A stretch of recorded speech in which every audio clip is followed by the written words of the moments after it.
What's going on, guys? Welcome back to TotalTank, and today we're going to be making a guide on the Guardian Druid tanking, bearing in mind that this guide is going to be for endgame content such as Raiding and Mythic Plus. So if you're looking for a leveling guide, I'm sorry, but this isn't for you, but this is solely based on Mythic Plus and Raiding, Heroic, etc.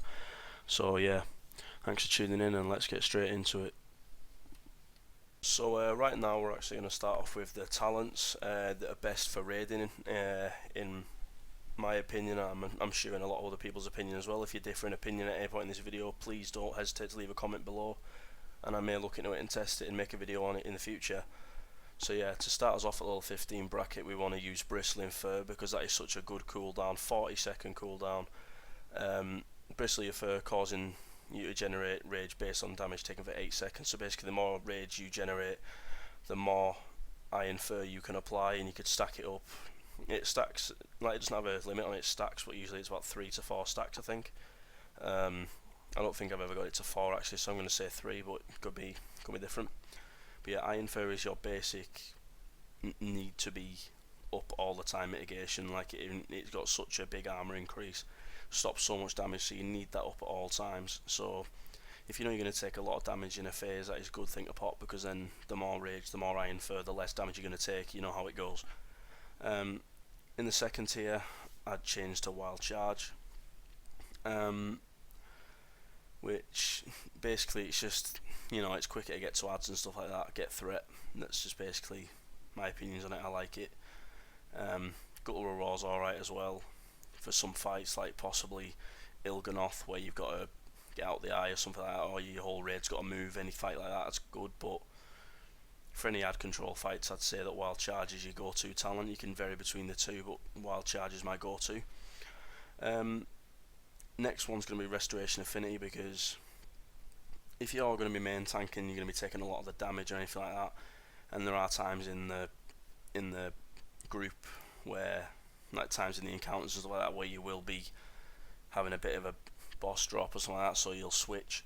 I wouldn't recommend doing it on fights like Ursoc and stuff like that, or even Xavius in the first phase for Heroic. But yeah, you can just pop away and give yourself a heal up, or then again, every talent here is viable, but if you're a main tank and you're going to be taking a lot of damage, I'd take Restoration Affinity. If you get a lot of time away and you're not the main tank, one of them is probably the most ideal one for you, because you can do some damage whilst you're not tanking, which is probably the best idea to make it more effective, and especially for progression. Next tier, I'd choose Mighty Bash, because you don't really want to mass entangle things, you don't want to typhoon things.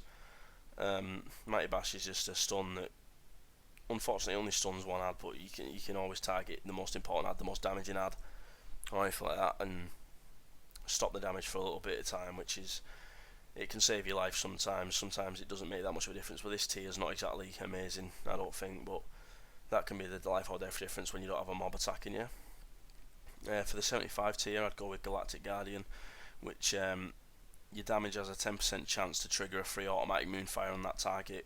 When this occurs, the next Moonfire you cast generates 15 rage, and that is the biggest rage generator that you get as a tank, as a Guardian tank anyway. It's the biggest rage generator that you're going to have, so you always want to have the most rage that you can, like again your Iron Fur. So with that giving you that much rage, it's kind of impossible to miss out on that. You can't really miss out on that. 90, I'll go with Guardian Loon, which is man will increase the duration of your next Iron Fur and Mark of Ursol by 2 seconds.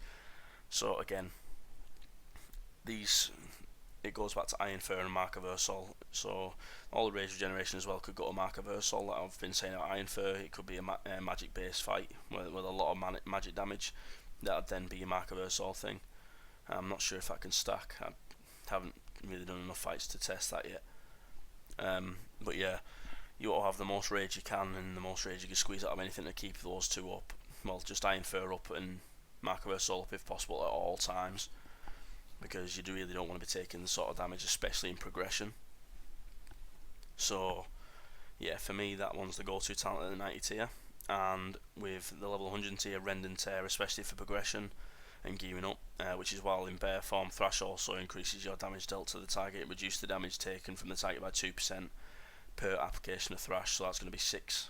And if you have a certain talent, I can't remember if it's a talent or something, it makes Thrash stackable to another couple of times, but I can't remember if that's a talent or what.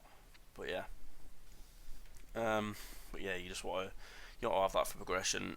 I suppose Pulverize and Lunar Beam could come into consideration when you're geared enough and your whole raid's geared and you're all able to pull your weight and you're moderately comfortable in the fights, it goes smoothly, you think that you can do without the Rend and Take, you go for Lunar Beam or Pulverize, depending on what kind of encounter you're fighting. If it's single target, I'd go with Pulverize, and if it's AoE, I'd go with Lunar Beam.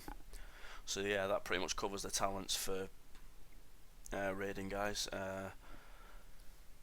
If you're doing Mythic Pluses, the only 2 talents I'd change really are Bristling for Blood Fury, which generates 2 rage each time Thrash deals damage, so the amount of time, like the amount of targets you have Thrash on when you're doing Mythic Pluses and stuff like that, with how quick you gotta be, you're always going to have a lot of rage to pop your Iron Fur and your Mark of Ursol, so that makes sense there.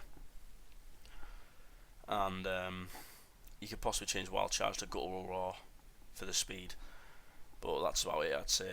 And again, if you're comfortable, Lunar Beam if you're geared up nicely and you're comfortable in the Mythics.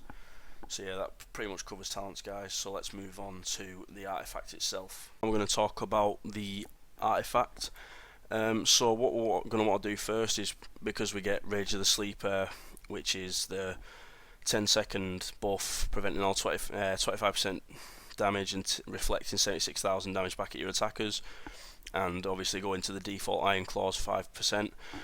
We're going to 5% armor. We're going to work our way around to Embrace of the Nightmare, which is while Rage of the Sleeper is active, you deal 25% increased damage in game, 25% increased leech, and you're immune to all loss of control effects of your character.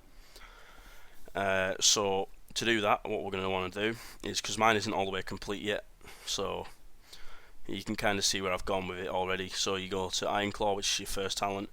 You're going to take Wild Flesh, which is increasing the healing done on your frenzied regeneration by 15%. And then you're going to want to move to Perpetual Spring. Oh, yeah, that's Perpetual, yep. Which reduces the cooldown of Bark Skin by 9%. When you got it to all 3, that's 5% for every trait you spell, every time you spend artifact power on it. That's 3%. Then you're going to want to take Bloody Paws, which isn't necessarily a massive talent like when it comes to raiding, but like again, Mythic Pluses and stuff like that, it's always good to have movement speed and everything like that. So yeah, you just want to make sure you have that, because it's the way around to the talent you're after. Then you're going to take Jagged Claws, which increases the damage dealt by your Thrash by 30%, which is great for threat regeneration, and also, you know, it's just good that you want the DPS increase there. And then you are actually going to get to your Embrace of the Nightmare.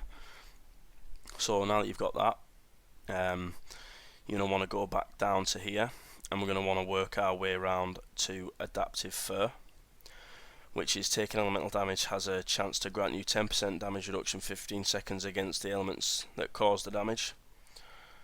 So what you're going to do now is you're going to want to go from Perpetual Spring to Reinforced Fur, which is, I think, I don't know how much percent it is, I'm bad at maths, deal with it. But yeah, Reinforced Fur, Iron Fur increased armor by an additional 12%, so that is massive. That is honestly absolutely huge. You want that so badly. That is one of the best talents that we could have. So now that we've got that in 3 stacks, we're going to be able to go for Adaptive Fur. So now that you have that, you're going to want to take this back round. So you're going to want to take Bear Hug, which increases the chance to trigger Gore by 5%. You're going to go over to Vicious Bites, which increases the damage dealt by Mangle by 21%. You're going to then go for your Sharpened Instincts, which I'm currently doing up, which is Survival Instincts, reduces all damage you take by an additional 3%. So having that up all 3 times will be 9%. Then you're going to go for Ursox Endurance, which increases the duration of Bark Skin and Iron Fur and Mark of Ursol by 5%. Not 5%, 0.5 seconds. So 1.5 seconds in total. And then you're going to go to Gory Fur, which Mangle has a 15% chance to reduce the rage cost of your next Iron Fur or Mark of Ursol by 50%, which is huge. It's a massive rage save. You want to keep hold of that. And then, because we've got all 3 gold traits, we're going to want to start getting the rest of our traits.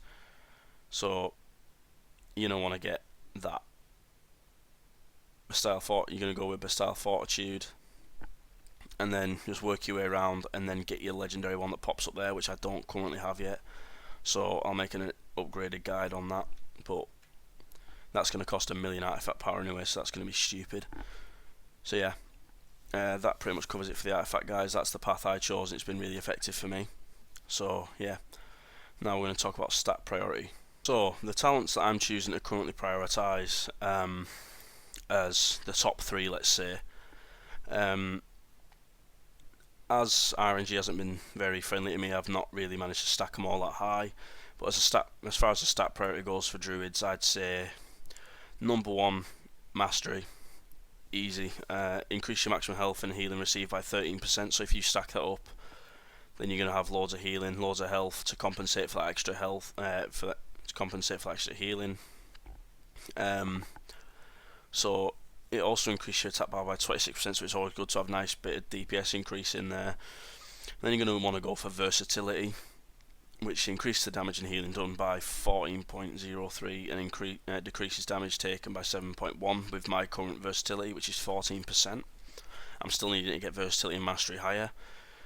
And also, it's ironic really, because Mastery is the first, Versatility is the second, and Haste is the third, and it goes exactly that way backwards with how high they are at the moment. But you need Haste. It increases the attack speed and spellcasting speed and energy regeneration. So you're gonna have more time. Like it basically nulls down the cooldowns of your abilities, like your global cooldown, stuff like that. So you get to pump your abilities out a lot quicker. Well, not a lot quicker, but it's noticeably quicker. It changes everything, and it just makes it a hell of a lot more efficient in itself. So yeah, guys, that's pretty much the Guardian Druid guide. I'm going to make an in-depth guide very soon, covering all the abilities, how you want to use them. I'll probably use it over some gameplay footage, to be honest, but I'm going to have to gather that footage first, because all the other bosses in Emerald Nightmare at the moment, the footage I've had of them is kind of fucked and glitched out.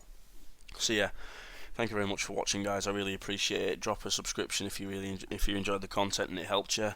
Leave a like and a comment, it helps more than anything. And also, I'd like to confirm my partnership with Freedom and NGN Gaming.